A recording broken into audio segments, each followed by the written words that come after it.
Welcome back. അപ്പോൾ ഇന്ന് നമ്മൾ എങ്ങനെ ഒരു ഫോർമേറ്റീവ് അസസ്മെൻറ്റിന് വേണ്ടിയിട്ടുള്ള ക്വസ്റ്റ്യൻ പേപ്പർ ഉണ്ടാക്കും എന്നുള്ളത് പഠിക്കാം. അപ്പോൾ ഇതിനോടകം തന്നെ നിങ്ങൾ ChatGPT ആയിട്ടൊരു ഫ്രണ്ട്ഷിപ്പ് ഉണ്ടായി കാണും. അപ്പോൾ നിങ്ങൾ ചാറ്റ് ചെയ്യണം ChatGPT ആയിട്ട്. നമ്മൾ വാട്സാപ്പിലൊക്കെ ചാറ്റ് ചെയ്യുന്ന പോലെ ഉള്ളൂ. അതിനോട് ഓരോന്ന് ചോദിക്കുക, അതിൻ്റെ ഉത്തരം നോക്കുക. ആ കൂട്ടത്തിൽ തന്നെ അതിൻ്റെ ഫീച്ചേഴ്സിനെ പറ്റിയും പഠിക്കണം. നമ്മൾ ഏത് ടൂളും ഒത്തിരി ഫീച്ചേഴ്സ് ഉണ്ട്. അപ്പോൾ നിങ്ങൾ ആ ഫീച്ചേഴ്സ് പറഞ്ഞിട്ട് പിന്നെ നിങ്ങൾക്ക് ഇൻട്രസ്റ്റ് പോകണ്ടെന്ന് വെച്ചിട്ടാണ്. വളരെ സിമ്പിളാവണമെന്നുള്ളതായിരുന്നു എൻ്റെ ഒരു മേജർ ഫിലോസഫി. ഇപ്പോൾ ChatGPTയെ പറ്റി നിങ്ങൾക്ക് ഒത്തിരി കാര്യങ്ങൾ കിട്ടും നെറ്റിൽ നോക്കിയാൽ. പക്ഷേ എൻ്റെ കോഴ്സിൻ്റെ ഒരു main philosophy I wanted to make it simple so that you will start using it and then you will learn complicated stuff on your own. എളുപ്പമുള്ള കാര്യങ്ങൾ ഞാൻ പറഞ്ഞെന്ന് കഴിഞ്ഞാൽ അത് ഉപയോഗിക്കുമ്പോൾ നമുക്ക് വലിയ ബുദ്ധിമുട്ടുള്ള കാര്യങ്ങൾ പഠിക്കാൻ പറ്റും. എന്നാലും ചെറിയ ചെറിയ കാര്യങ്ങൾ എന്ന് പറഞ്ഞുതരാം. കഴിഞ്ഞ ക്ലാസ്സിൽ പറഞ്ഞാണ്, അതൊന്നുകൂടെ സിസ്റ്റമാറ്റിക് ആക്കാനായിട്ട്. Regenerate response. നമുക്ക് ChatGPT ഒരു റെസ്പോൺസ് തന്നു കഴിഞ്ഞാൽ നമുക്കത് ഇഷ്ടപ്പെട്ടില്ലെങ്കിൽ അതിനോട് റീജനറേറ്റ് ചെയ്യാൻ പറയാം. അതിനൊരു താഴെ ഒരു ഐക്കണുണ്ട്. ഞാൻ കഴിഞ്ഞ ക്ലാസ്സിൽ കാണിച്ചു തന്നിരുന്നു. ഇന്ന് വീണ്ടും കാണിക്കാം. പിന്നെ എന്താണ്, ഒരു സൈഡ് ബാറുണ്ട്. നമ്മൾ ആ വിൻഡോയിൽ ഒരു സൈഡ് ബാറുണ്ട്. പിന്നെ എന്തുണ്ട്, ന്യൂ ചാറ്റായിട്ട് നമുക്ക് ക്രിയേറ്റ് ചെയ്യാം, സ്റ്റാർട്ട് എ ഫ്രഷ് കൺവെർസേഷൻ. പിന്നെ ഒരു ചാറ്റിനെ നമുക്ക് എഡിറ്റ് ചെയ്യാം. അപ്പോൾ ഈ കാര്യങ്ങളൊക്കെ നമുക്ക് ഇന്നത്തെ ക്ലാസ്സിൽ നമുക്ക് മനസ്സിലാക്കാം. അപ്പോൾ നമുക്ക് ചാറ്റ് ചെയ്യാം ChatGPT ആയിട്ട്. ഇതൊക്കെയാണ് നമുക്ക് ഫോർമേറ്റീവ് അസസ്മെൻ്റ് ആണല്ലോ ഇന്നത്തെ ലക്ഷ്യം. ഇപ്പോൾ ഫോർമേറ്റീവ് അസസ്മെൻ്റ് എന്നൊക്കെ പലരും കേട്ടിട്ടുണ്ട്. നമുക്കത് ഓർക്കുന്നില്ലെന്നിരിക്കട്ടെ. അതല്ല, അറിയാം, എന്നാലും കൃത്യമായിട്ട് അറിയില്ല എന്താ ഈ ഫോർമേറ്റീവ് അസസ്മെൻറ്റ്. സോറി, നിങ്ങൾക്ക് 90% ആൾക്കാർക്കും അറിയായിരിക്കും. എന്നാലും ചിലപ്പോൾ 10% ആൾക്കാർക്ക് ഫോർമേറ്റീവ് അസസ്മെൻറ്റും സമ്മേറ്റീവ് അസസ്മെൻറ്റൊക്കെ അറിയില്ലെങ്കിൽ അതും നമുക്ക് ChatGPTയോട് ചോദിക്കാം. അപ്പോൾ നമുക്ക് ChatGPT തുറക്കാം. അപ്പോൾ ഞാൻ പറഞ്ഞു ചില ഫീച്ചേഴ്സ് ഞാൻ പറഞ്ഞുതരാമെന്ന് പറഞ്ഞിരുന്നു. അപ്പോൾ എന്താണ്, ഇതാണ് സൈഡ് ബാർ. ഇപ്പോൾ സൈഡ് ബാറിൽ ഞാൻ ക്ലാസ് തുടങ്ങുന്നതിന് മുമ്പ് ChatGPT ഫീച്ചേഴ്സ് എന്താണെന്നൊക്കെ ചോദിച്ചിരുന്നു. ഫോർമേറ്റീവ് അസസ്മെൻറ്റിനെ പറ്റി ചോദിച്ചിരുന്നു. അതൊക്കെ കഴിഞ്ഞ ക്ലാസ്സിൽ. ഇതാണ് സൈഡ് ബാർ. കണ്ടില്ലേ, ഇന്നലെ പെരിമീറ്റർ, ഏരിയ, വോളിയം, പിന്നെ അതിനെ റീനെയിം ചെയ്യാം നമുക്ക് ആ ചാറ്റിനെ. അപ്പോൾ ഇതാണ് ആ ചാറ്റിൻ്റെ പേര്, ഫൺ ക്ലാസ് റൂം ആക്ടിവിറ്റി. പിന്നെ എന്താണ്, റീനെയിം ചെയ്യാം, ഇവിടെ മാറ്റാം, വോളിയം പെരിമീറ്റർ എന്ന് മാത്രമാക്കാൻ വേണം ചാറ്റിൻ്റെ പേര്. റീനെയിം ചെയ്യാം. പിന്നെ ക്ലാസ് റൂം ആക്ടിവിറ്റി ഉണ്ട്, പെരിമീറ്റർ എന്ന് മാത്രമായി ഈ ചാറ്റിൻ്റെ പേര്. പിന്നെ ഇതിനാണ് നമ്മൾ സൈഡ് ബാർ എന്ന് പറയുന്നത്. അപ്പോൾ ഈ മൂന്നെണ്ണം ക്ലിക്ക് ചെയ്ത് കഴിഞ്ഞാൽ നമുക്ക് പലതും ആർക്കൈവ് ചെയ്യാം, ഡിലീറ്റ് ചെയ്യാം, ചില ചാറ്റ് വേണമെങ്കിൽ ഷെയർ ചെയ്യാം. അപ്പോൾ ഇതാണ്, ഈ പോർഷനെയാണ് നമ്മൾ സൈഡ് ബാർ എന്ന് പറയുന്നത്. നമുക്ക് മൊത്തം ഈ വിൻഡോ വലുതാക്കണമെന്നുണ്ടെങ്കിൽ ഇത് ക്ലോസ് ചെയ്യാം. എന്താണ് ക്ലോസ് സൈഡ് ബാർ. അപ്പോൾ സൈഡ് ബാർ എന്താണെന്നും ക്ലോസ് സൈഡ് ബാർ എന്താണെന്നും അറിയാം. പിന്നെ ഇതാണ് ന്യൂ ചാറ്റിൻ്റെ സംഭവം. നമുക്ക് ന്യൂ ചാറ്റ് എടുക്കാം. എന്നിട്ട് വാട്ട് ഈസ് ഫോർമേറ്റീവ് അസസ്മെൻ്റ് എന്ന് ചോദിക്കാം. What is formative assessment.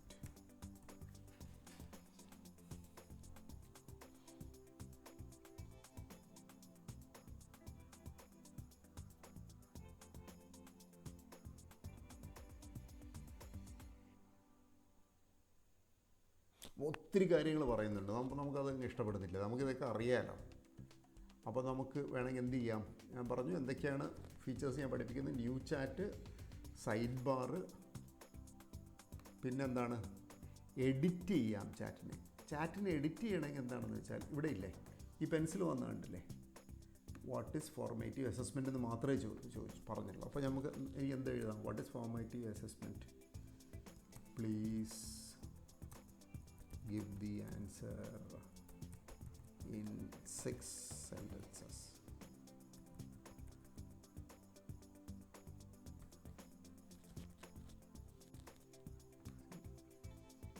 കുറേ കഥകളൊന്നും വേണ്ട, 6 sentences.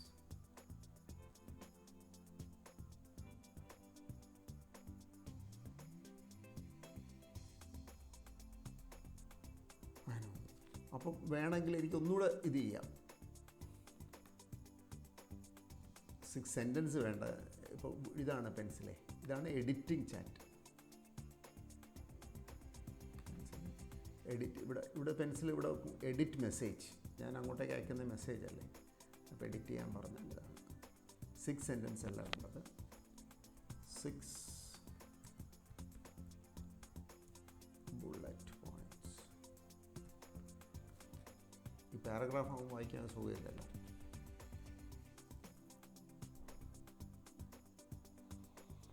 ഇപ്പോൾ എന്താണ് formative assessment? Ongoing monitoring process of gathering evidence of students learning. കുട്ടികൾക്ക് എത്രമാത്രം മനസ്സിലാക്കി എന്നുള്ളതാണ്. പിന്നെ അതിൻ്റെ ഫോർമാറ്റീവ് അസസ്മെൻറ്റിൻ്റെ ഒരു മെയിൻ കാര്യം, it is feedback oriented. Emphasizes providing timely feedback to improve learning. അപ്പോൾ കുട്ടികൾക്ക് എന്തൊക്കെ മനസ്സിലായി, ആ മനസ്സിലാവാത്ത കാര്യങ്ങൾ അവർക്ക് പറഞ്ഞു കൊടുക്കുകയും അവരെ ഇത് ചെയ്യുകയും ഹെൽപ്പ് ചെയ്യുകയും ചെയ്യുക എന്നുള്ളതാണ്. Diagnostic, identify strength and weakness to adjust teaching. അപ്പോൾ നമുക്ക് ഫോർമാറ്റീവ് അസസ്മെൻറ്റ് ചെയ്യുമ്പം നമ്മൾ ക്ലാസ്സിലൊരു ഫോർമാറ്റീവ് അസസ്മെൻറ്റ് ചെയ്ത് ഒരു ക്വിസ് നടത്തുന്നു. ക്വിസ് നടത്തിയിട്ട് ക്ലാസ്സിൽ 30 കുട്ടികളുണ്ടെങ്കിൽ 5 കുട്ടികൾ മാത്രമേ നല്ല രീതിയിൽ ക്വിസ് പെർഫോം ചെയ്തില്ലെന്ന് അർത്ഥം എന്നുണ്ടെങ്കിൽ നമ്മുടെ പഠിപ്പിക്കുന്ന രീതി ശരിയല്ല എന്നുള്ളതാണ് അർത്ഥം. അപ്പോൾ നമ്മൾ എന്ത് ചെയ്യണം? വേറെ മെത്തേഡ്സ് ആലോചിക്കണം. It's include quiz, discussion, observation, peer assessment, അങ്ങനെ പല മെത്തേഡ്സും ഉണ്ട് ഫോർമാറ്റീവ് അസസ്മെൻറ്റ്. അപ്പോൾ നിങ്ങൾക്ക് അനുയോജ്യമായ മെത്തേഡ് ഉപയോഗിക്കുക. അപ്പോൾ അതും ChatGPT വേണമെങ്കിൽ ചോദിക്കാം. അടുത്ത ക്വസ്റ്റ്യൻ നമ്മൾ ഉണ്ടായിരുന്ന ക്വസ്റ്റ്യൻ, അപ്പോൾ നമ്മൾ പറയുന്ന ഫോർമാറ്റീവ് അസസ്മെൻറ്റ് എങ്ങനെയുള്ള ക്വസ്റ്റ്യൻസ് ആയിരിക്കും നല്ലത്? നമ്മൾ ചാറ്റ് ചെയ്യാണ്. നമ്മൾ in the context of perimeter and area, what type of question should I include for formative assessment?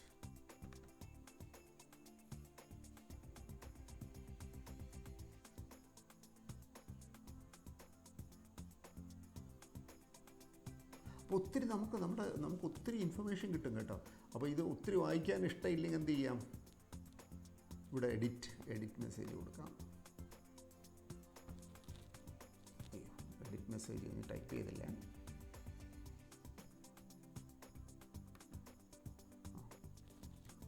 Please be brief.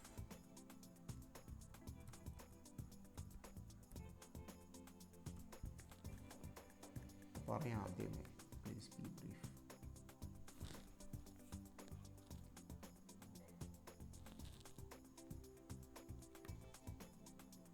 ക്യാൻസലാണോ അവിടുത്തെ? Edit message, please be brief.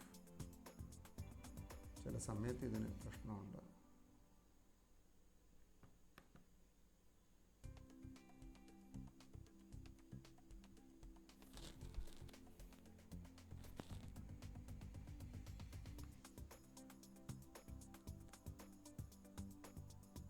Require calculation, application, comparison, problem solving, estimation, ഇങ്ങനെയുള്ള കാര്യങ്ങളൊക്കെ ആക്കാം.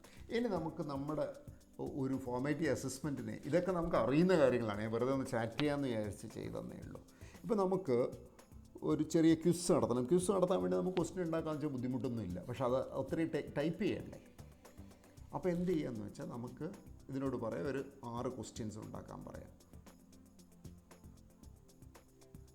എന്താണ്? Please prepare an MCQ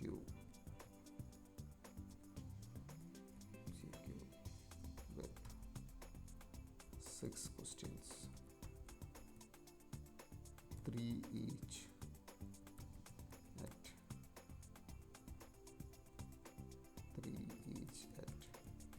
understand and apply level.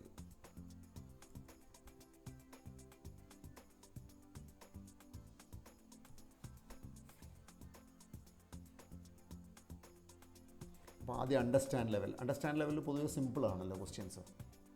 അപ്പോൾ ഇത് നമുക്ക് അറിയുന്ന കാര്യമാണ് ChatGPT ചോദിക്കേണ്ടത്. ഇതൊക്കെ ടൈപ്പ് ചെയ്യുകയും ഫോർമാറ്റ് ചെയ്യുകയൊക്കെ മെനക്കെടല്ലേ. അപ്പോൾ എന്ത് ചെയ്തു?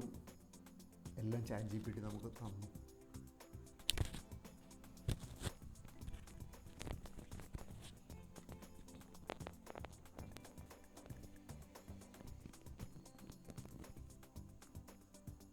നമുക്ക് ക്വസ്റ്റ്യൻസ് ഒന്ന് നോക്കാം. Understand level. What is the perimeter of a rectangle? അത് വളരെ എളുപ്പമുള്ള ക്വസ്റ്റ്യനാണ്. 5 സെൻറ്റിമീറ്റർ ആൻഡ് 3 സെൻറ്റിമീറ്റർ. ഫോർമുല, ട്രയാങ്കിളിൻ്റെ ഏരിയ കണ്ടുപിടിക്കാനുള്ള formula.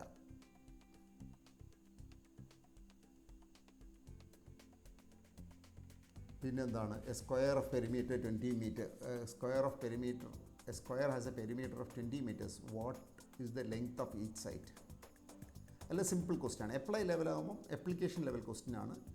John wants to fence a rectangular garden with a perimeter of 36 meters. If the length of the garden is 12 meters, what is its width? നമ്മുടെ റെക്ടാങ്കിളിൻ്റെ ഇതൊന്നും പറഞ്ഞിട്ടില്ല. അപ്പോൾ calculate the area of circle with radius 4 centimetre. Triangle has. അപ്പോൾ ഇതിൽ ഈ question generate ചെയ്തപ്പോഴാണ് നമ്മൾ മനസ്സിലാക്കുന്നത് എന്താണ്, നമുക്ക് റെക്ടാങ്കിളും സ്ക്വയറും ട്രയാങ്കിളും അല്ലേ വേണ്ട. അപ്പോൾ നമുക്ക് എന്ത് ചെയ്യാം?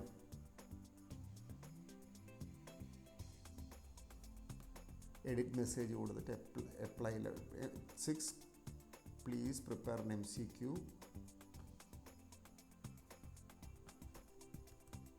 for the following topic. എന്താ topic? Perimeter and area of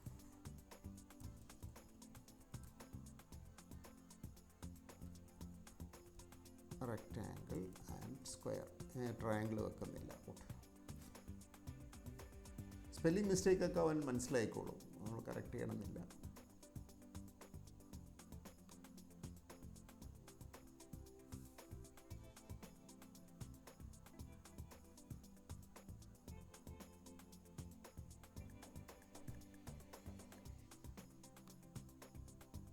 അപ്പോൾ ക്വസ്റ്റ്യൻസ് കണ്ടില്ലേ? ആദ്യത്തെ 3 ക്വസ്റ്റ്യൻ എളുപ്പമുള്ള ക്വസ്റ്റ്യൻസ് ആണ്. ഫോമിൽ എന്താണ്, പിന്നെ സിമ്പിൾ പ്രോബ്ലംസ് ആണ്. അപ്ലൈ ലെവൽ എന്ന് പറയുമ്പോൾ ശരിക്കും അപ്ലൈ ലെവൽ ആയില്ല. അപ്പോൾ ഇത് നമുക്ക് ഇഷ്ടപ്പെട്ടില്ല, എന്ത് ചെയ്യാം? ഇവിടെ റീജനറേറ്റ് ചെയ്യാം. അപ്പോൾ വേറെ ക്വസ്റ്റ്യൻസ് വരും.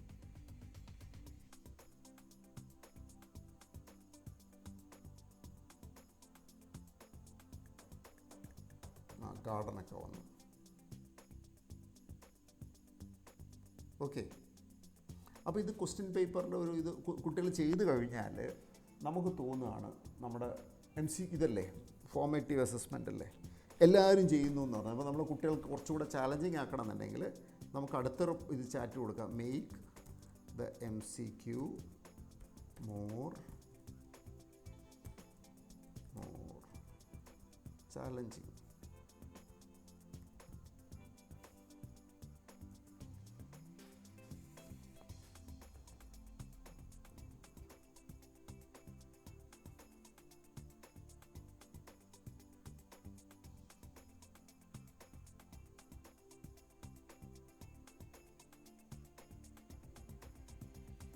അപ്പോൾ മോർ ചാലഞ്ചിങ് എന്ന് പറഞ്ഞപ്പോൾ rectangle as an area of 50 square units and width of 5 units.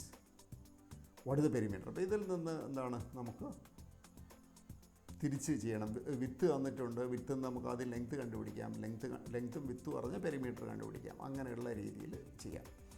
ഇനി നമുക്ക് എന്ത് ചെയ്യാം? ഇതിൻ്റെ കീ വേണമെന്നുണ്ടെങ്കിൽ പ്ലീസ് ഗിവ് ദ കീ. അപ്പോൾ കീയും തരും.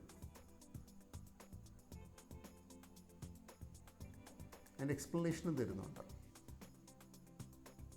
അപ്പോൾ ഇതിൻ്റെ വേറൊരു ഫീച്ചർ ഞാൻ പറഞ്ഞല്ലോ കഴിഞ്ഞ ദിവസം. ഇത് നമ്മൾ പിന്നെ എൻ്റെ നോട്ട്സിൻ്റെ കൂടെ ഇത് തരാം. ഈ ചാറ്റിൻ്റെ ഒരു ലിങ്ക് തരാം, ഷെയർ എ ചാറ്റ്. അപ്പോൾ ഞാൻ എന്ത് ചെയ്യുന്നു, ആ ചാറ്റ് ക്രിയേറ്റ് ലിങ്ക്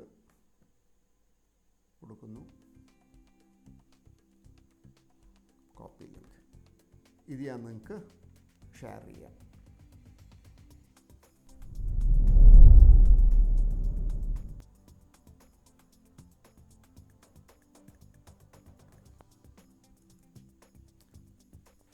അപ്പോൾ ഇത് ഞാൻ നിങ്ങൾക്ക് തരുന്ന പിന്നെ ഡോക്യുമെൻറ്റിൽ നമ്മളെ പോർട്ടലിൽ ഈ ജനറേറ്റ് ചെയ്ത MCQയും ഞാൻ സേവ് ചെയ്ത് വെച്ചിട്ടുണ്ട്. ഇതും ചെയ്തിട്ടുണ്ട് so that you could do it. So to summarize, you start using the features of ChatGPT. ഞാൻ കഴിഞ്ഞ ക്ലാസ്സിലും പറഞ്ഞിരുന്നു റീജനറേറ്റ് റെസ്പോൺസ്, പിന്നെ സൈഡ് ബാർ എന്താണ്, ന്യൂ ചാറ്റ് എന്താണ്, എഡിറ്റ് മെസ്സേജ് എന്താണ്, പിന്നെ ഇപ്പോൾ ഒന്നുകൂടെ പറഞ്ഞു, കഴിഞ്ഞ ക്ലാസ്സിൽ പറഞ്ഞാണ് ഷെയർ എ ചാറ്റ്.